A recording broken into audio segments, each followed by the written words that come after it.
mensagem venha para os nossos corações.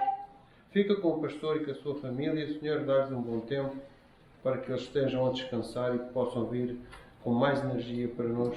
Senhor, fica com todos aqueles que estão a atravessar por certas dificuldades. Senhor, uns mais do que outros. Abre-lhes o pensamento para que eles entendam sempre que a Tua vontade está primeiro, Senhor. Que a Tua vontade seja feita em nós. Fica com aqueles também que não Te conhecem e faz com que eles aprendam o Teu caminho e venham a Ti, Senhor. Porque Tu és o único que nos pode salvar e nós somos Teus filhos. Bondoso Deus e Pai, queremos pedir tudo em nome do Teu Filho amado. Amém. Podeis sentar. E agora vamos pedir ao worship team para pedir cantar. Ok, irmãos, vamos ficar em pé, vamos cantar este novo hino que se chama Gratidão.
Então, às vezes é isso mesmo. O que é que nós temos para dar a um rei que tem tudo, que não precisa de nada de nós? O que ele precisa de nós, o que é que ele quer de nós? O nosso coração, o nosso louvor, a nossa gratidão. É isso, às vezes é o que nós temos só para dar. As nossas vidas. Vamos continuar. All I have is Christ. Cristo é meu viver.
Cristo é meu viver. E ele enche o quê? Nosso coração. Só mais uma vez o coro sem música. Aleluia. Cristo é meu viver. Aleluia. Ele encheu meu ser. Aleluia.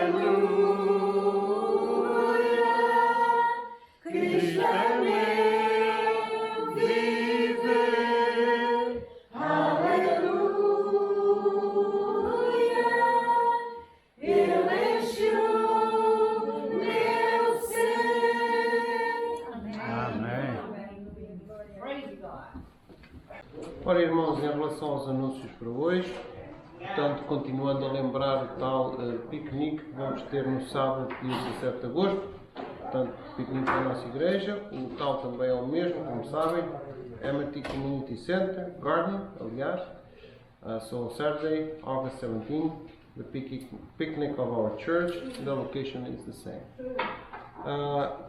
Continuemos a orar como temos feito habitualmente, porque a oração tem bastante força e poder, como nós observamos, por todos aqueles que nos são mais chegados e que necessitam das nossas orações, também pelo pastor, para ter um bom descanso, e de facto orar também por aqueles que no fundo não conhecem a Deus, não conhecem o nosso Pai e que não sabem a satisfação que é estarmos nele. Portanto, oremos para que essas pessoas, em algum tempo da sua vida, consigam encontrar o caminho para a salvação. Está de pé para louvar ao Senhor. Eu não tenho papel hoje, vou ter que pagar assim.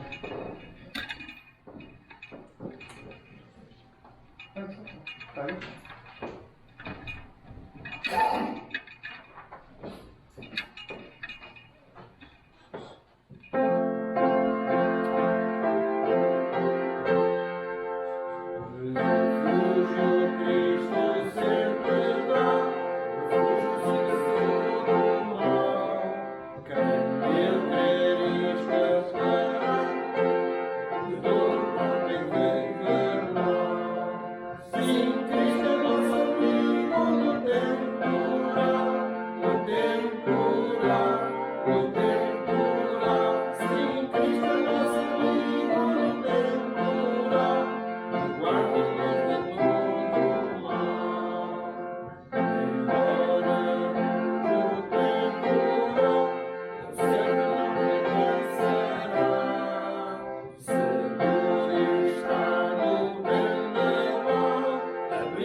Bom dia, irmãos, mais uma vez. Bom dia.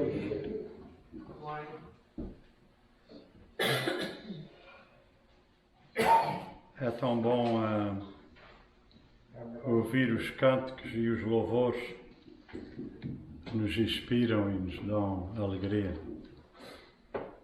E nós agradecemos pelo dom que Deus dá às pessoas de poderem cantar aqui no nosso meio.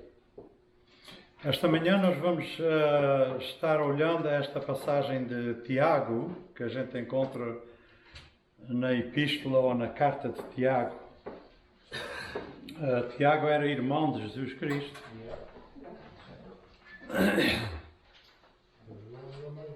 E um dos propósitos da Carta de Tiago é aquilo que nós vamos abordar esta manhã, que é falar sobre saber orar, saber pedir.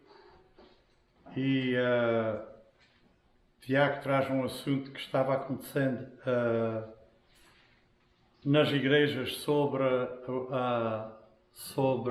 o querer de alguns a quererem ser líderes, quererem ser alguém na igreja. A mensagem esta manhã não é sobre leadership, mas eu vou usar esta passagem para fazer uma abordagem geral, como é que nós devemos pedir nas nossas orações. Saber orar, saber pedir, porque a abordagem que Tiago faz aqui é sobre isso, né? Que a gente às vezes pede não com a intenção de ser ajuda para a igreja, mas sim para os nossos benefícios, privilégios, para o nosso status na igreja, né? E ele aborda isso e eu ao princípio eu pensava que ia ser possível dar essa mensagem de uma vez e não é possível, eu já aprendi que não é. E eu já tinha dividido a mensagem em duas, portanto vamos dar hoje desde o versículo 1 até ao 5 e na próxima vez que eu pregar eu vou trazer a conclusão, que é como orar na vontade do Senhor e como resistir ao demónio, porque ele fala aqui porque todas estas coisas que estavam a acontecer, tudo tem uma origem, e a origem a gente sabe quem é, né? O demónio quer que haja divisão, que haja briga, que haja todas essas coisas no meio do seu povo, né? Anyway, vamos começar então por ler a passagem 4 de Tiago 4 de 1 a 10, capítulo 4 de 1 a 10.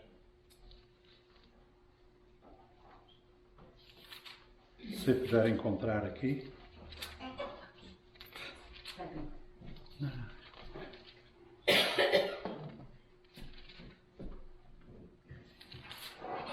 Ok? Tiago 4.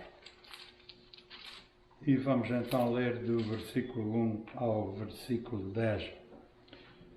Tiago começa assim: De onde vêm as guerras e pelejas entre vós?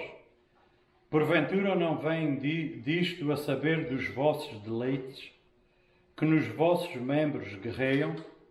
Cobiçais e nada tendes, sois invejosos e cobiçosos e não podeis alcançar. Combateis e guerreais e nada tendes, porque nada pedis. Pedis e não recebeis, porque pedis mal, para o gastardes em vossos deleites.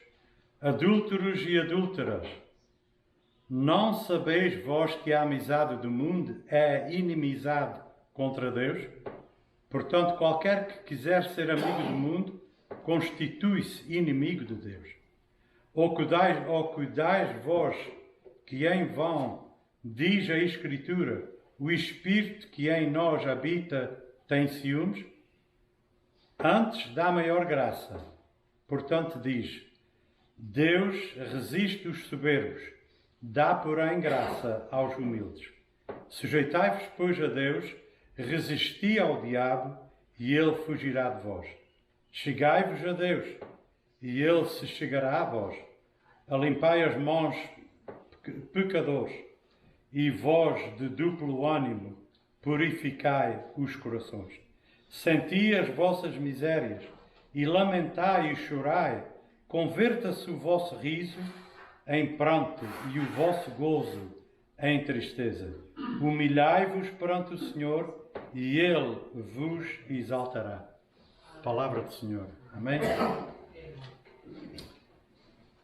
Ora, Tiago começa aqui a fazer uma advertência contra o mundanismo, não é?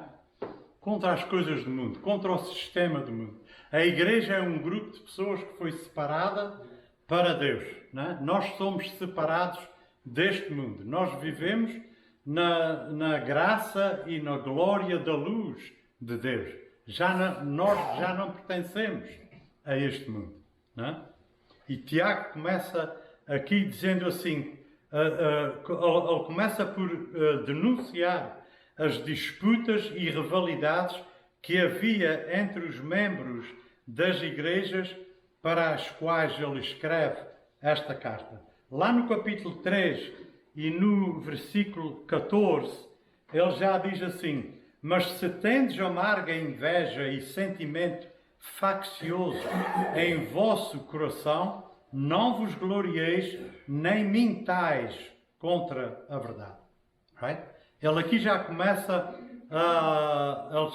a expor o que é que estava acontecendo no âmago de várias pessoas na igreja. Right?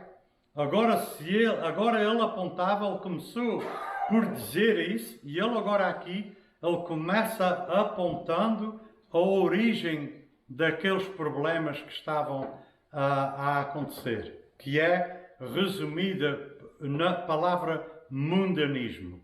Nós estamos na igreja, sim, mas muitas vezes nós ainda gostamos de andar no mundo. Não é?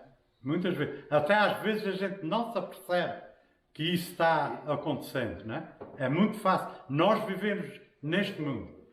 Mesmo que nós sejamos já salvos e somos separados, mas a gente continua vivendo neste mundo. Nós continuamos vivendo nesta carne que tem os seus desejos, que muitas vezes não são próprios, e esta advertência que Tiago está trazendo aqui não serve só, como eu já disse lá no princípio, a mensagem não é a respeito de liderança, mas é a respeito de tudo aquilo que é feito, que não deve ser feito pelo povo de Deus. Right? Portanto, é qualquer um de nós. Não tem que ser líder. Right? Qualquer um que frequenta a igreja e que cai nestas coisas do mundo, há uma grande advertência de Tiago aqui. E nós vamos ver com todo o cuidado, não é? Portanto, isto aqui é o primeiro assunto da primeira parte deste capítulo 4, que vem do 4 até o 5. E do 5 até o 10 há uma divisão, e essa divisão é natural no texto, por isso eu dividi aí, para que a gente, na próxima vez que eu pregar, a gente vamos então, vamos chegar ao fim desta mensagem, porque Tiago não só ele está aqui repreendendo, mas ele também, na metade desta mensagem, ele vai nos dar maneiras da gente resistir o diabo, porque a gente sabe, quando há divisões na igreja e brigas na igreja, a gente sabe quem é que está por trás disso tudo. Right? Ok? E ele vai explicar a maneira que nós temos de nos livrar dessas coisas. Não vai ser hoje. Right? Portanto, o mundanismo não somente provoca conflitos, não estava provocando conflitos entre eles, né?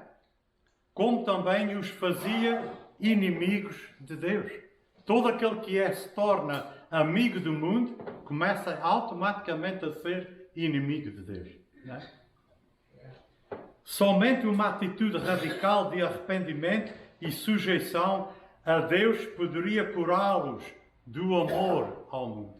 As pessoas estão na igreja, são salvas, mas ainda falham. Ainda não gostam de fazer umas coisinhas aqui e ali, né? E nós temos que ter muito cuidado com isso, né? Porque ao fazer isso, muitas vezes a gente não entendemos, mas estamos caminhando num caminho que não é bom. A gente está se tornando inimigos de Deus. Right?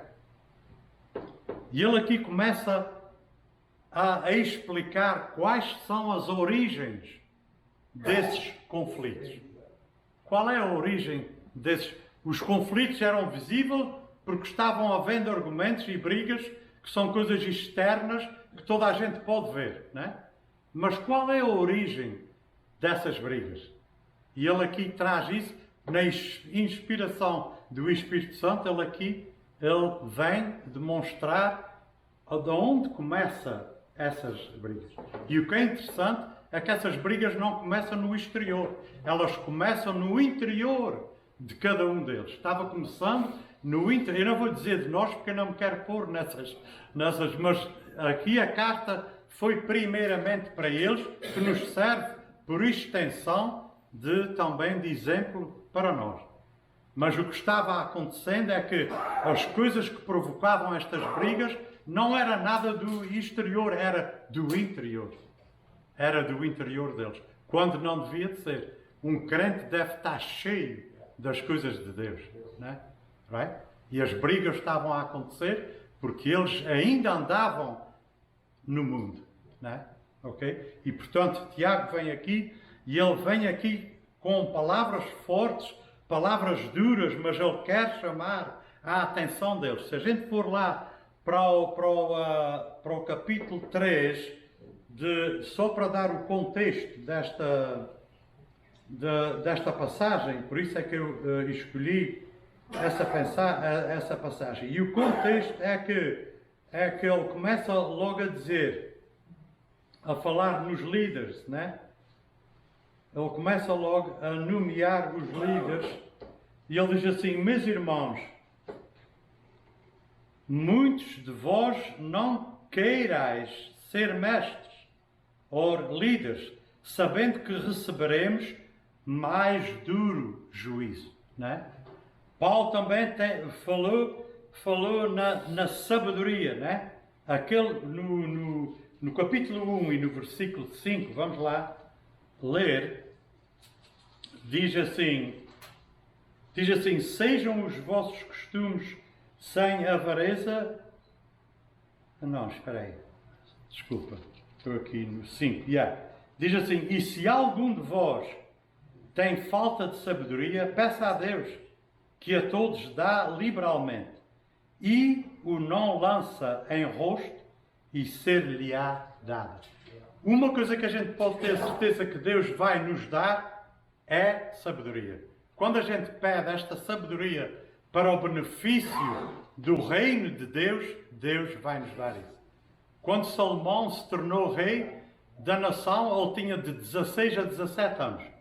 E ele ficou ali à volta dele, tinha homens já de barba branca, né?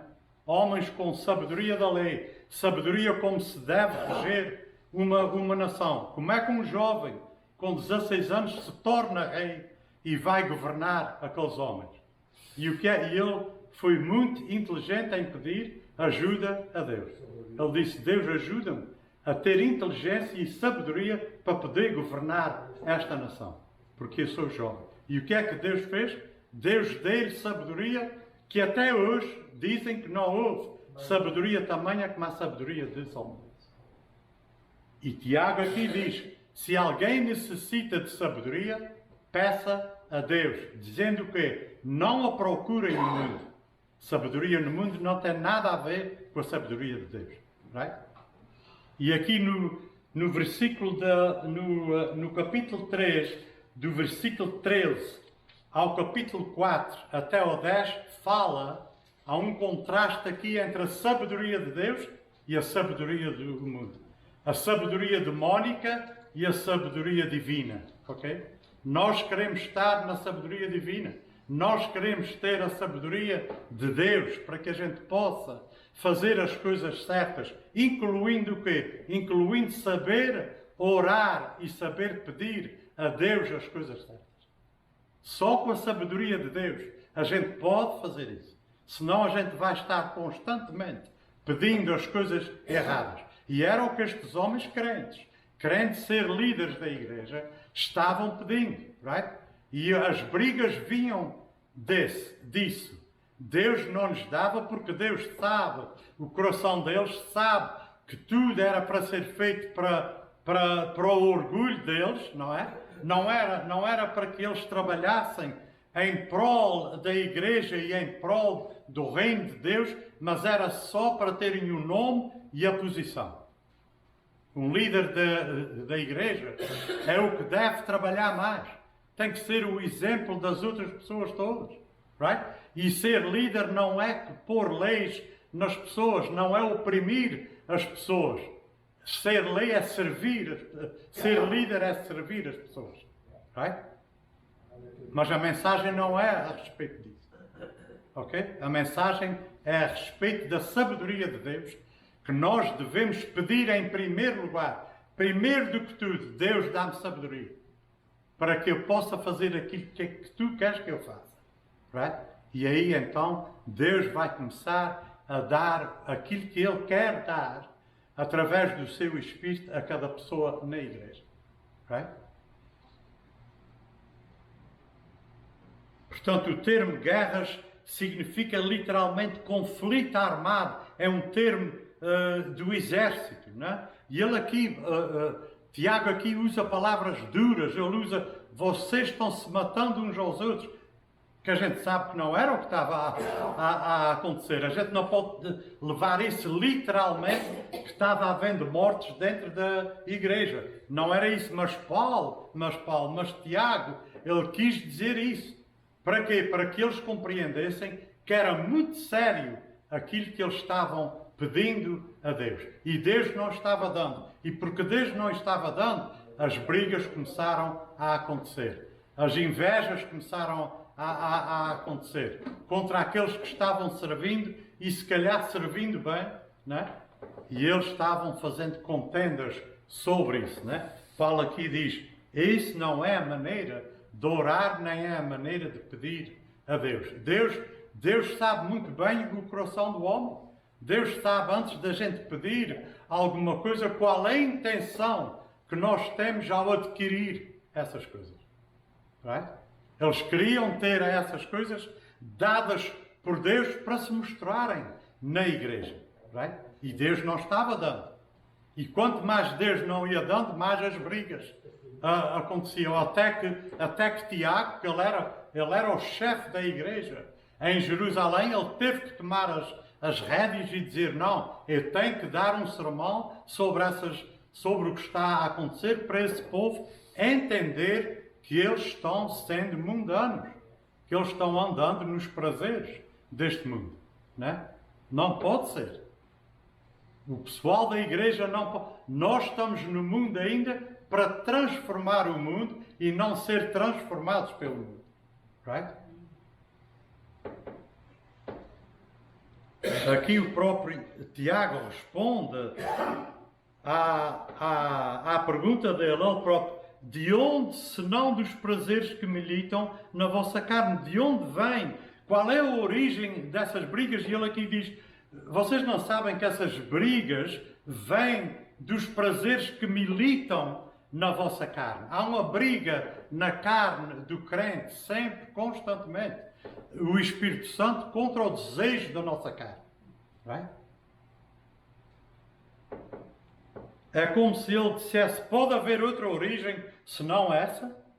Dessa forma ele identifica a origem dos conflitos não nas circunstâncias externas que poderiam até funcionar como atenuantes, mas à semelhança de Paulo, lá em 1 Coríntios. A coisa aqui é que, se fosse só externo, não era problema, podia-se consertar, mas é no íntimo da pessoa.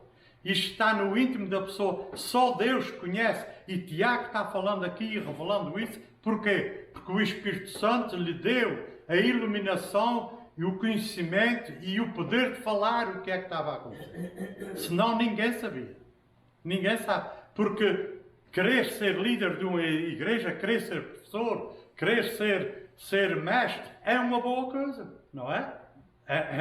Porque vai ajudar ao povo. Mas se for para fazer do jeito certo, se não for, não é bom. Vai dividir a igreja. E era o que estava a acontecer. Right? E Deus deu a inteligência a inteligência. Deus deu a sabedoria, porque esta lição é sobre sabedoria. O contraste entre a sabedoria do mundo e a sabedoria de Deus. A gente vê aqui Tiago tendo a plenitude da sabedoria de Deus, porque ele está entrando no coração do ser humano e sabendo o que é que estava lá dentro. E assim, a gente vê as caras das pessoas aqui, todos podem parecer muito bonzinhos, mas Deus só é que sabe o íntimo da pessoa. E assim, ninguém sabe.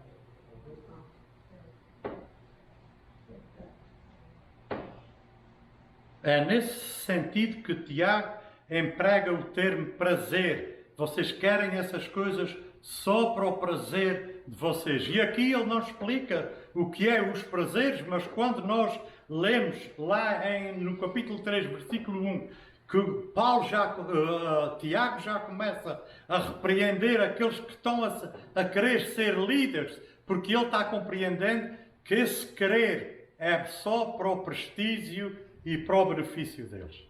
Right? Portanto, nesse contexto, nós sabemos que os prazeres aqui era eles quererem ser líderes para ter uma posição de poder sobre as outras pessoas. Right? O líder da igreja não é isso. O líder da igreja submete-se a Deus e a liderança dele tem que ser primeiro submetida à liderança de Deus. Porque há muitos líderes que só fazem na sua própria força. Eu quero, eu posso, eu mando. Não é? E felizmente não é isso que acontece aqui na nossa. Graças a Deus por isso. Right? Okay? Mas eu conheço muitas igrejas que é assim. Ok?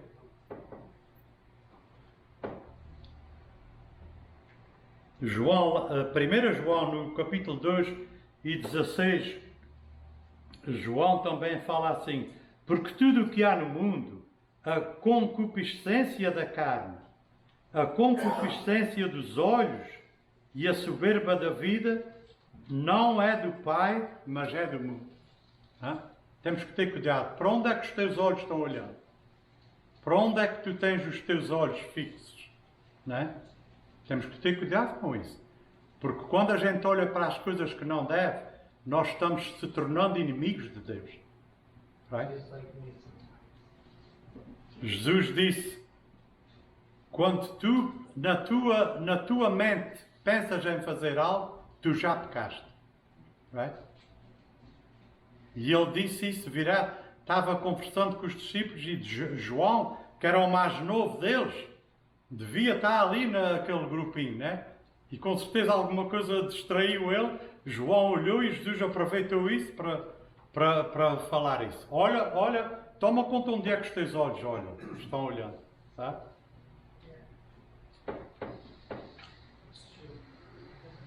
Portanto, Tiago aqui está dizendo que todos os dias é uma briga. Todos os dias nós temos estas forças da carne, da nossa carne, que quer as coisas que não são de Deus, militando, brigando contra nós, que eles as querem, que o nosso corpo quer. Temos uma briga diariamente. Right? Lá em 1 Pedro, versículo 2, no capítulo 2, versículo 11, Pedro diz assim: estas coisas mundanas fazem guerra contra a tua alma. Fazem guerra contra a tua alma. É uma tortura, sempre. Nós temos que estar firmes em Cristo, nossos olhos fixos em Cristo. Pedir a sabedoria de Deus todos os dias. E Tiago diz que ele dá e dá liberadamente. Ele não dá em poucas. Quando a gente pede com a intenção de servir a Deus e de servir ao próximo na igreja, como é o nosso caso, Deus vai te dar. Deus vai te dar. E Deus vai fazer com que tu resistas ao demónio. E ele fugirá de ti. Right? Temos que pedir, a primeira coisa é sabedoria. Por isso é que Tiago começa logo no capítulo 1, versículo 5. Right? Se tu precisas, se estás com falta de sabedoria, pede a Deus. Pede a Deus que Ele te dá. Não vais ao mundo, não vais pedir ao mundo. Não procures a sabedoria do mundo. Porque só te vai levar à destruição. No versículo 2: cobiçais e nada tendes, matais e invejais e nada podeis obter, viveis a lutar e a fazer guerras, nada tendes porque não pedis. Eles pediam, mas não pediam com a intenção certa. Right? Não pedes do jeito certo. Tiago continua a repreender os aprendizes de mestres que queriam ser, entre eles e por extensão todos aqueles que se enquadram neste mesmo erro, qualquer um de nós, né? Aqui o nosso autor expõe de forma detalhada e profunda, como verdadeiro pastor de almas, que conhece a natureza humana, o que acontecia no coração de cada um daqueles possuídos pelo espírito faccioso. E espírito faccioso é um espírito de contenda, de briga, que está sempre à procura de alguma coisa, right? Será que esse espírito existe nas igrejas? Existe. Existe. Right? As afirmações de Tiago revelam o que lhes passava no íntimo. Cobiçais e nada tendes. Cobiçar significa literalmente manter aquele desejo focado sobre alguma coisa que a gente quer. Right?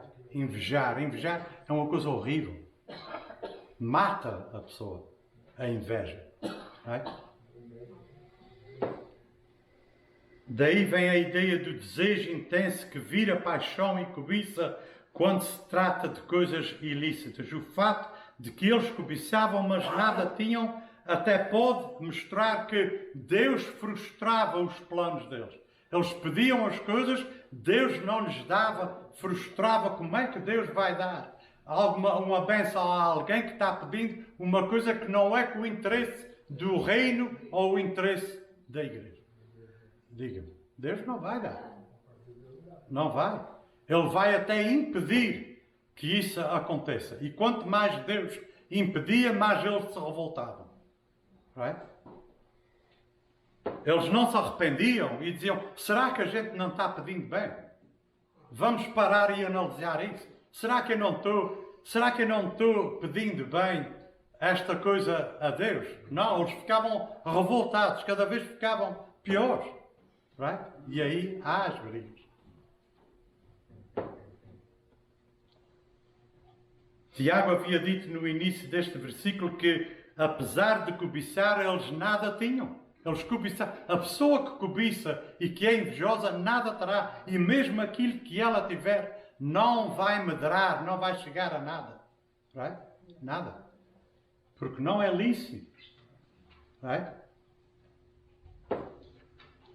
Até agora nada tendes pedido. Jesus Cristo diz lá em João 16, 24, diz, até agora nada tendes pedido em meu nome. Jesus ensinou claramente aos seus discípulos que pedir era a condição para receber. Mas pedir tem que ser certo. Right? É em meu nome. É no nome de Cristo. É Ele que tem controle, né? Não sou eu. Eu quero isso assim, assim, assim, porque eu preciso de crescer, eu preciso de... Não, nada disso vai acontecer.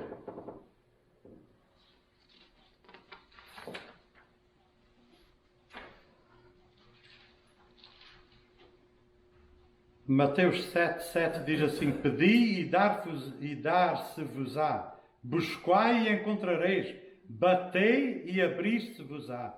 Right? Ok? Tudo isso é quando é feito da maneira certa, da maneira correta, na vontade de Deus. Right? E para isso, o que é que a gente precisa? Nós precisamos da sabedoria de Deus. Antes de pedir alguma coisa, antes de pedir uma casa, antes de pedir... Não foi isso que Salomão disse? Dá-me sabedoria, só o que eu preciso é sabedoria. A gente sabe que no fim, ele também abusou dessa sabedoria e usou essa sabedoria para outras coisas.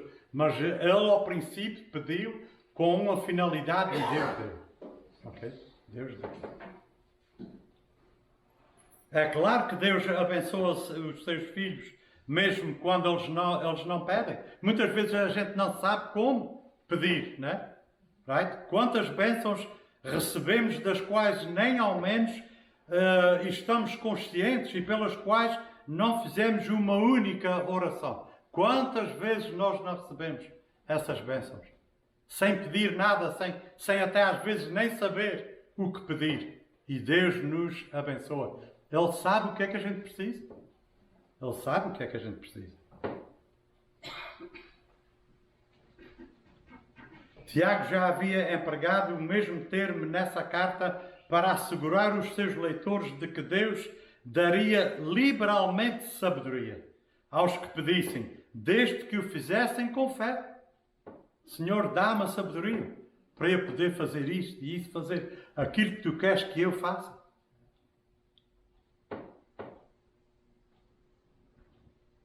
Aqui, no caso, a razão primária pelas quais os cristãos aos quais Tiago escreve não tinham as coisas que almejavam, era sem dúvida a falta de oração e uma oração correta.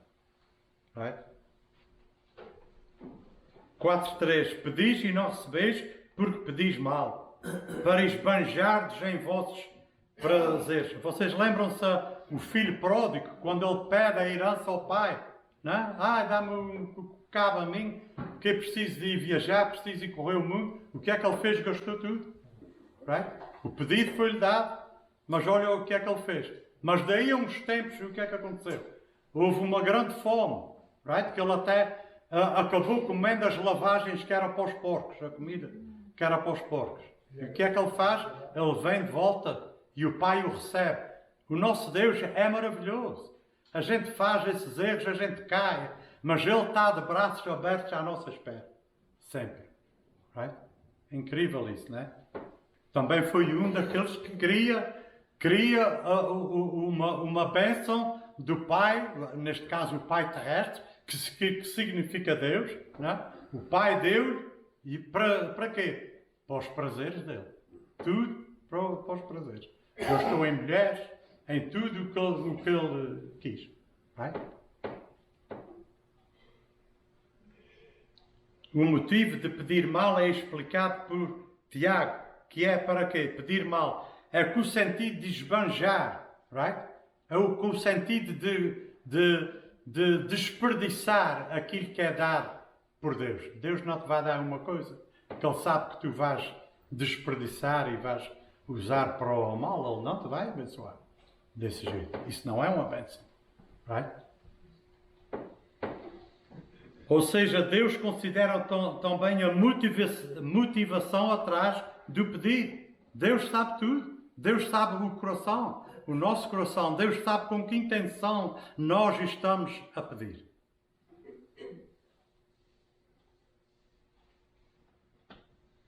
João Calvino, ele diz assim: eles tinham seus pedidos negados porque achavam que Deus tinha de ministrar, ou seja, tinha de lhes dar, ou tinha que se entregar às suas paixões. Não é? Não basta orar. Nossas orações devem ter motivos corretos. No caso dos leitores de Tiago, quando pediam essas coisas a Deus, o faziam de forma egoísta. Queriam apenas esbanjar, ou seja, gastar, despender e estragar. Era só. Era só. Era só para terem o nome, só para terem a posição. Nada mais. Aqui estamos falando especialmente de prestígio, posição e poder, que alguns almejavam esses cargos e posições para o seu próprio benefício. Pediam, mas também podemos, eles pediam, mas também podemos aplicar esta lição a qualquer outra coisa que seja incorretamente pedida a Deus.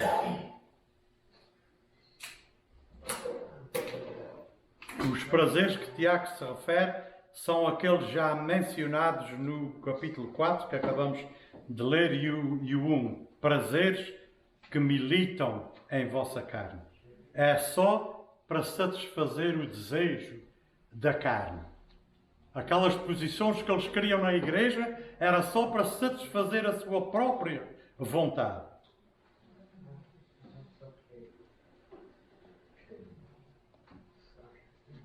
Eu uma vez estava assistindo à televisão e eu ouvi um pregador que estava pregando e ele disse assim: Deus tem 4 respostas às nossas orações.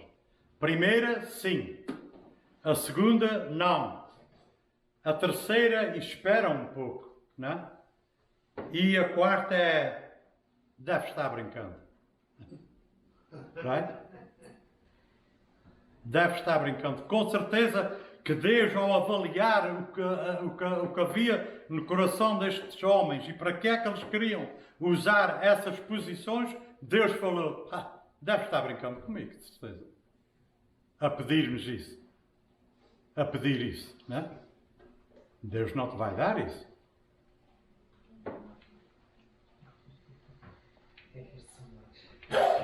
Ok, vamos aqui no fim, até o 5. No versículo 4, Tiago diz assim: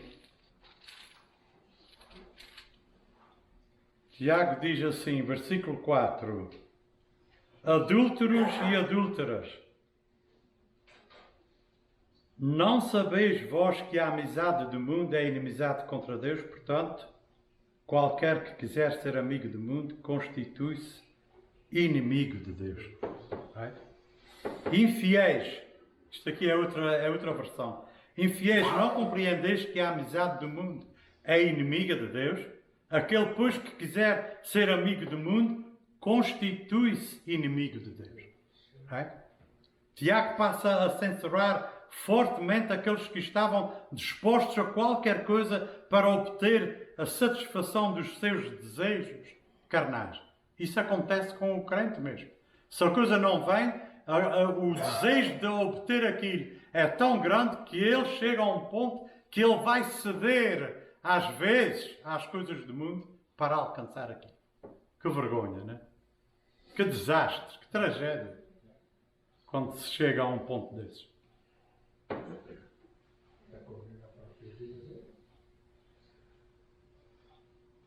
Eles fazem tudo para alcançar aquilo, menos pedir a Deus aquilo que era correto e da forma correta.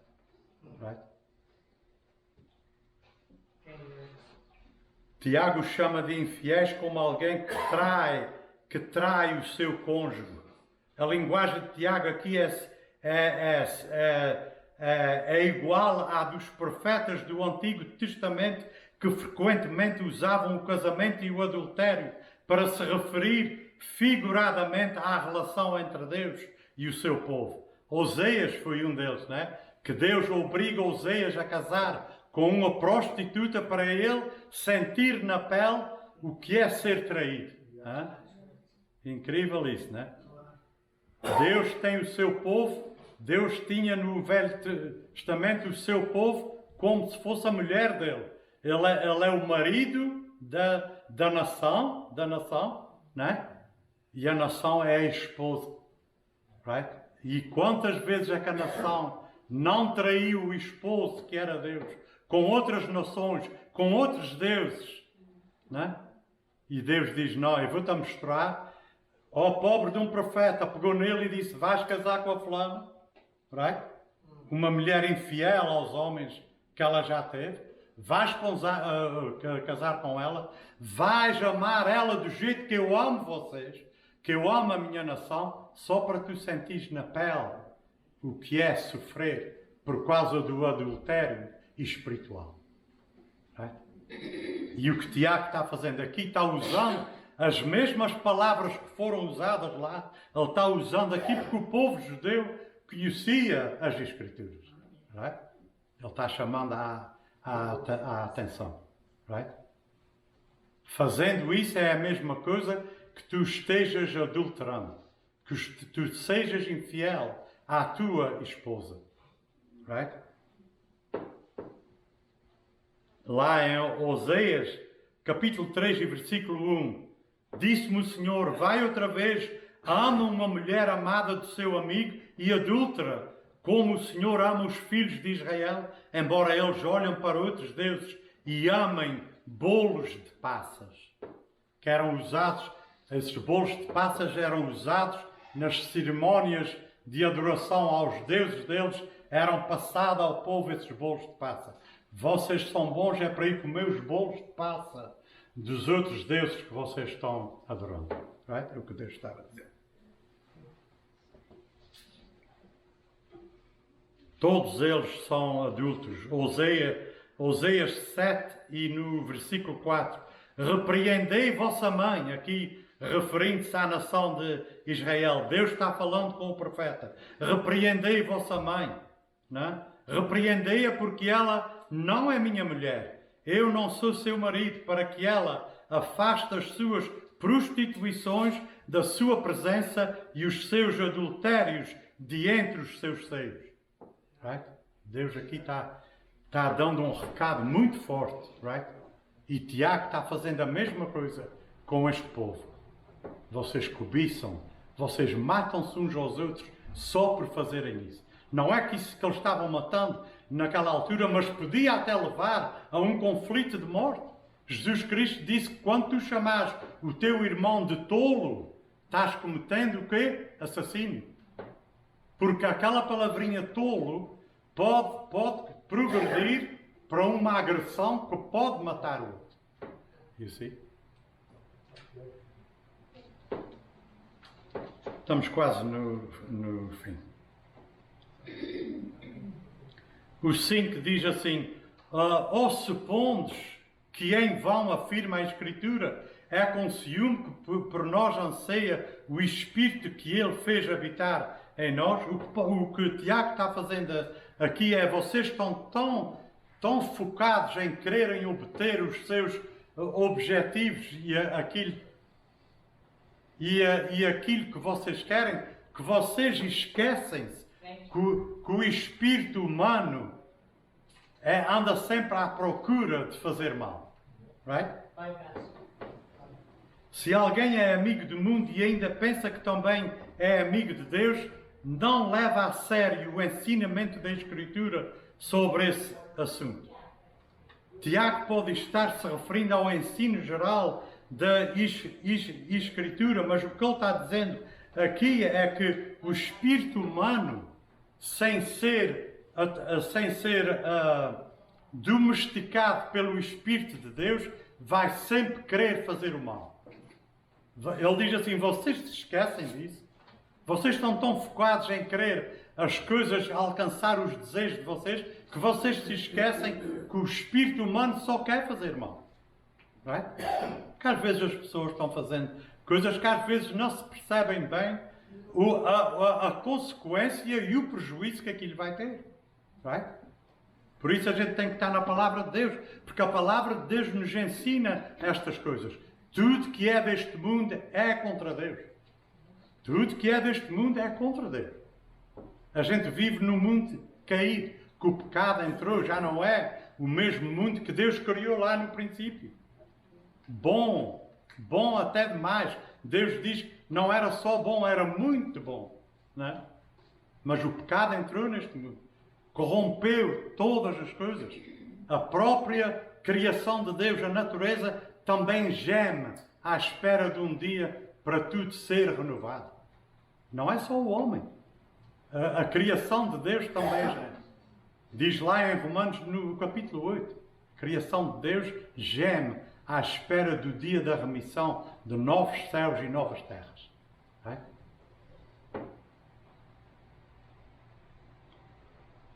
Portanto, o espírito humano, após a entrada do pecado, está cheio de desejos violentos e de desejos vis, que Tiago já descreveu no versículo inicial deste capítulo, no versículo 1.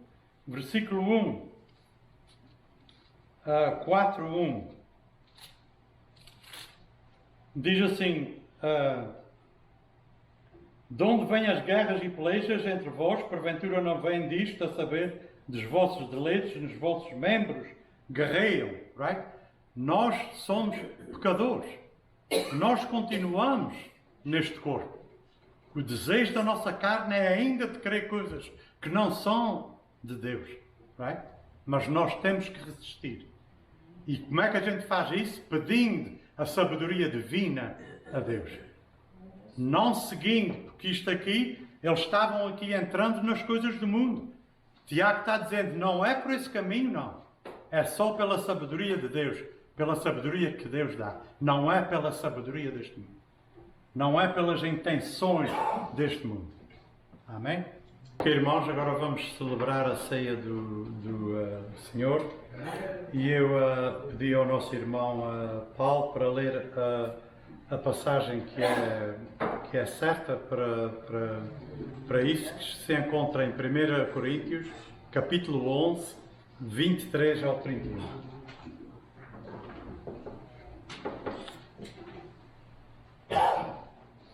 Irmãos, diz a palavra do Senhor, porque eu recebi do Senhor o que também vos ensinei, que o Senhor Jesus, na noite em que foi traído, tomou o pão, e tendo dado graças, o partiu e disse: Tomei, comei, isto é o meu corpo, que é partido por vós, fazei isto em memória de mim. Semelhantemente, também depois de cear, tomou o cálice, dizendo: Este cálice é o Novo Testamento no meu sangue. Fazei isto todas as vezes que beberdes em memória de mim. Porque todas as vezes que comerdes este pão e beberdes este cálice, anunciais a morte do Senhor até que venha. Portanto, qualquer que comer este pão ou beber o cálice do Senhor indignamente, será culpado do corpo e do sangue do Senhor. Examine-se, pois, o homem a si mesmo, e assim coma deste pão e beba deste cálice. Porque o que come e bebe indignamente, come e bebe para a sua própria condenação, não discernindo o corpo do Senhor. Por causa disto, há entre vós muitos fracos e doentes, e muitos que dormem. Porque se nós nos julgássemos a nós mesmos, não seríamos julgados. Mas quando somos julgados, somos repreendidos pelo Senhor, para não sermos condenados com o mundo.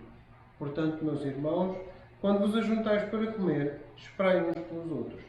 Mas se algum tiver fome, come em casa, para que vos não ajunteis para condenação. Quanto às mais coisas, ordená-las-ei quando for. Amém. Amém.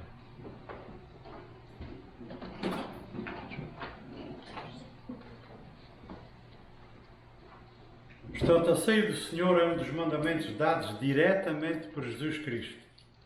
A celebração da ceia serve como proclamação da morte e da ressurreição de Jesus Cristo, que antecipa o seu regresso. O próprio Jesus, quando instituiu a ceia, comeu em antecipação ao futuro. A última etapa do plano de salvação de Deus tem sido associada há muito tempo à promessa de um grande banquete. Vai haver um grande banquete. E esse banquete, Jesus Cristo nos vai servir nesse banquete. Em Apocalipse 19, 9 diz: abençoado é aquele que é convidado para essa festa. Abençoado é aquele que é convidado para esse banquete. Não é? A ceia do Senhor serve de como se fosse um cheirinho daquele grande banquete, mesmo que nos lembra a única base da nossa esperança é dele participarmos. A ceia do Senhor fala graficamente da boa nova da salvação, right? do perdão dos pecados pelo qual damos graça. Toda vez que a gente toma parte neste ato, nós damos graça por essa salvação, né? Voluntariamente, Jesus entregando-se à cruz para isso. Jesus desistiu do seu próprio corpo e derramou o seu sangue para conceder perdão a todos que creem nele. Amém?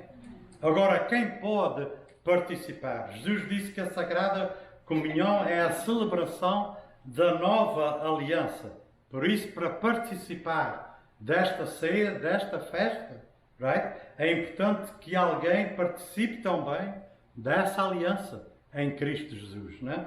Em outras palavras, uma pessoa deve ser verdadeiramente cristão. Ele precisa ser um crente em Jesus Cristo. Right? Vamos agora só dar um momentinho a baixar as nossas cabeças. Qualquer coisa que a gente tenha na nossa vida, na nossa mente, que nos impede de tomar a ceia, vamos pedir a Deus que desbloqueie todas essas coisas e que a gente possa fazer isso. Amém?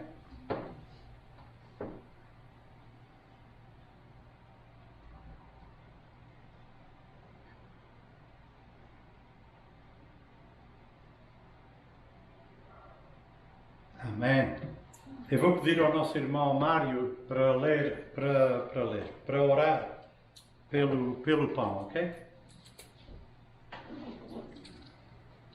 Heavenly Father, we again thank you for the privilege to be in your house. We thank you for the privilege to be able to participate in this commandment of yours in the Lord's Supper. But more importantly, Heavenly Father, we thank you for what you've done for us, that you brought your Son, Jesus Christ, to die on that cross, shed the blood, and that blood is shed for the atonement of our sins. And for that we are eternally grateful, Heavenly Father.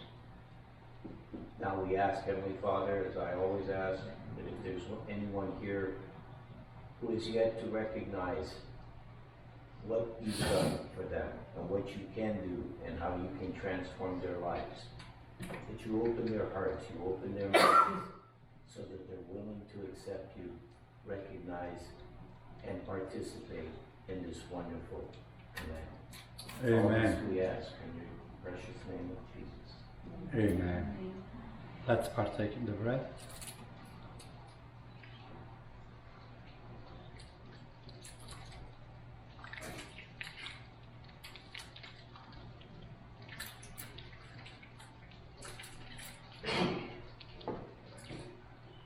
Eu agora queria pedir à irmã Sandra que orasse pelo vinho, pelo sangue. Querido Deus e Pai, Senhor, nós te agradecemos por esta oportunidade que nós temos de estar aqui a celebrar este momento tão importante, no qual nós lembramos o teu sangue que foi pisado e derramado naquela cruz por nós, por cada um de nós, pelos nossos pecados, Senhor. Obrigado porque esse sangue torna os nossos pecados mais alvos do que a neve, Senhor. E obrigado por esta antevisão deste grande banquete que vamos ter um dia no céu contigo, onde vamos voltar a tomar a Santa Ceia contigo, Senhor. Que possamos ser muitos, que possamos ser a tua igreja reunida ali contigo numa grande festa, Senhor. Prepara os nossos corações para esse momento, Senhor. E agora continua a ser com este serviço, Senhor, em nome de Jesus. Amém. Amém. Amém. Let's partake in the wine.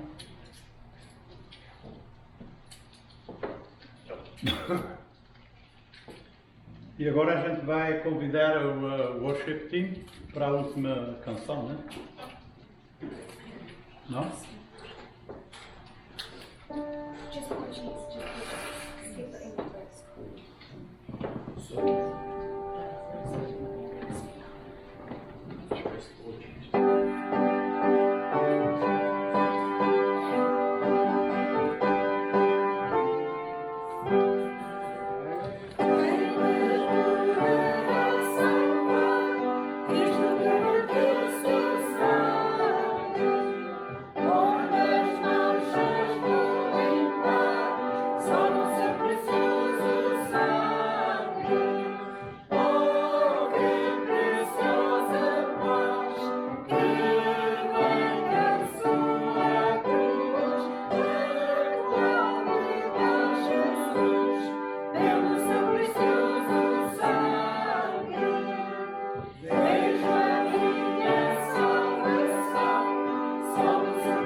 Let's pray that the love of God and the grace of our Lord Jesus Christ and the communion with the Holy Spirit be with us not just this day, this morning, nor this afternoon, Lord, but forever. Amen. Amen.